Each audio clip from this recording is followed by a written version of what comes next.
perbuatan itu perbuatan terkutuk, Pak. Di dalam ajaran agama tidak ada mengajarkan perbuatan-perbuatan yang seperti itu, apalagi yang sifatnya merusak.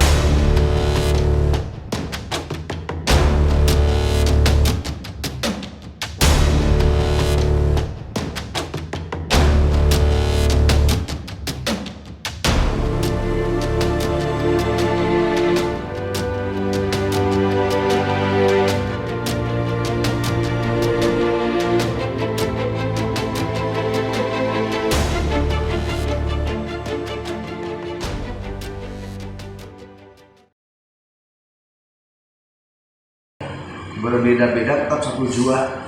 Ya, kita kalau istilahnya berbeda-beda agama, berbeda suku bangsa, tapi kita tetap satu tujuan, bangsa Indonesia harus bersatu.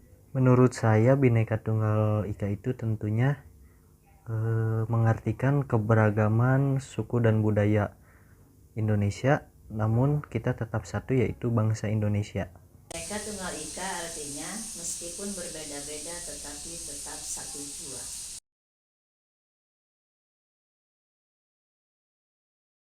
Alangkah baiknya walaupun dia non muslim, kita harus memiliki rasa empati atau rasa saling hormat menghormati dalam menjalankan agama.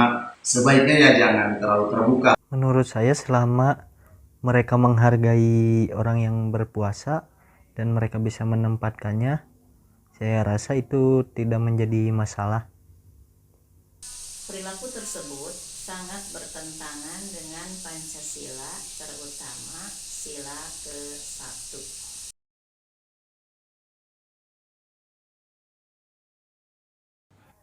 Menurut saya itu menjadi keunikan tersendiri ya, karena kita bisa bertukar budaya dan kita bisa memahami atau mengetahui budaya-budaya dari suku lain, misalnya dari bahasa.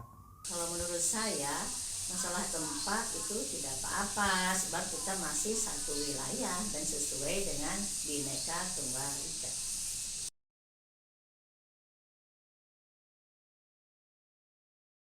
Ya istilahnya kejadian ini istilahnya musibah besar ya, karena memang satu di dalam pemerintahan, khususnya dalam penanganan dari Kementerian Sosial ada yang kena masalah. Ini merupakan musibah besar dan menjadi tentunya perhatian kepada elemen bangsa.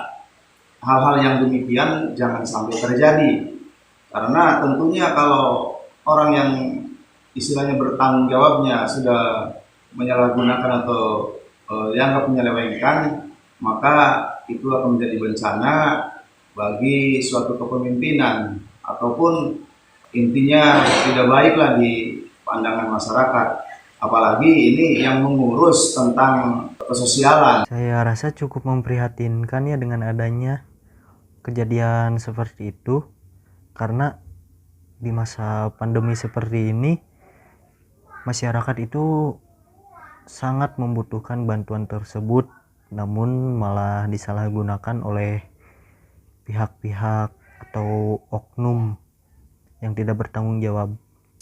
Orang tersebut sangat-sangat tidak bermoral dan tidak bertanggung jawab.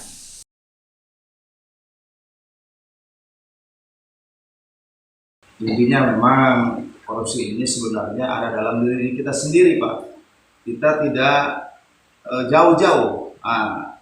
Contoh disiplin kecilnya, marilah kita selalu berpegang teguh kepada agama kita, karena agama kita ini betul-betul mengajarkan kejujuran, kedisiplinan. Tentunya itu ada hak orang lain dan hak kita. Kalau kita memangnya berpegang teguh pada ajaran agama, tentunya sebagai panduan kita di dalam kehidupan, insya Allah kita akan terhindar dari perbuatan-perbuatan itu. Saya pikir hukum untuk para koruptor harus lebih ditegaskan lagi agar menjadi jerak. Kalau menurut saya, agar korupsi tidak terulang kembali, sebaiknya pemerintah membuat membuat undang-undang hukuman mati bagi si koruptor.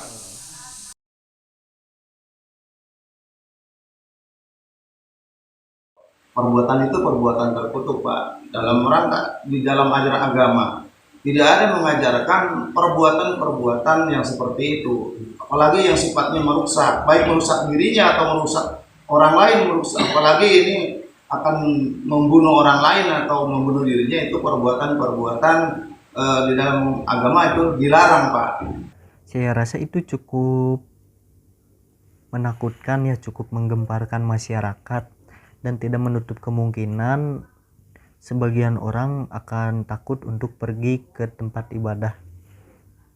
Menurut saya, orang yang melakukan pengeboman terhadap tempat ibadah itu bukan orang muslim, sedang karena agama Islam tidak mengajarkan kekerasan.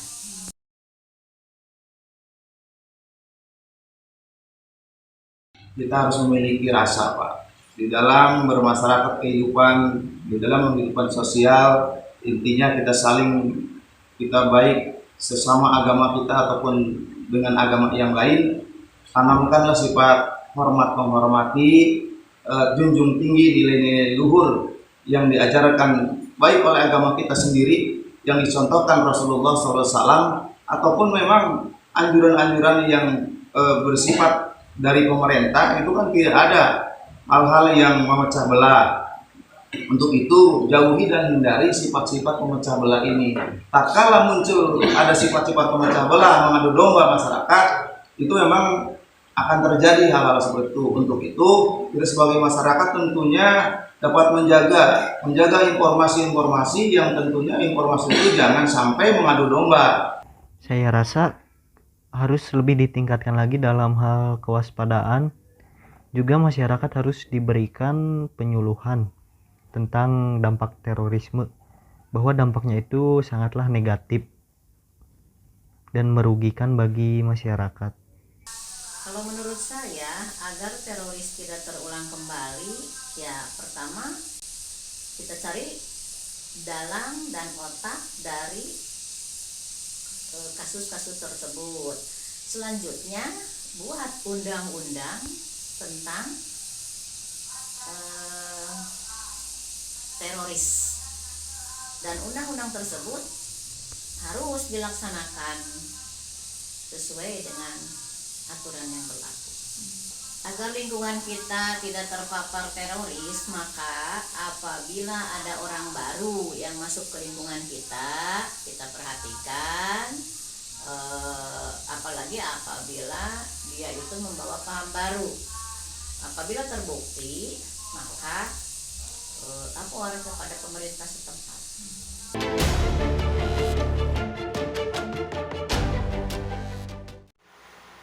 Dari hasil interview 3 narasumber yang berprofesi sebagai imam masjid, mahasiswa, dan guru SD, dapat disimpulkan bahwa dalam setiap profesi dan setiap generasi, wawasan kebangsaan itu sangat penting untuk dimiliki dan diketahui dalam pekerjaan dan aktivitas sebagai masyarakat Indonesia. Meskipun berbeda-beda, tetapi tetap satu tujuan, satu bangsa, itulah Indonesia, Bhinneka Tunggal Ika. Masyarakat Indonesia harus memiliki rasa toleransi yang tinggi dalam beragama, saling menghormati sesama umat beragama, karena banyaknya suku, budaya, dan adat di Indonesia menjadi salah satu keunikan tersendiri. Meskipun hidup di lingkungan yang sama, hal ini tidak menjadi permasalahan, akan tetapi menjadi kesempatan masyarakat untuk saling mempelajari budaya satu dengan yang lainnya. Apabila ada masyarakat yang berperilaku tidak bermoral dan tidak bertanggung jawab, contohnya seperti koruptor dan teroris, maka harus dihukum dengan sangat berat dan menimbulkan efek jera agar permasalahan tersebut tidak terulang kembali. Masyarakat harus lebih berhati-hati kepada paham radikalisme karena paham radikalisme masih menjadi ancaman serius bagi keberlangsungan kehidupan berbangsa dan bernegara.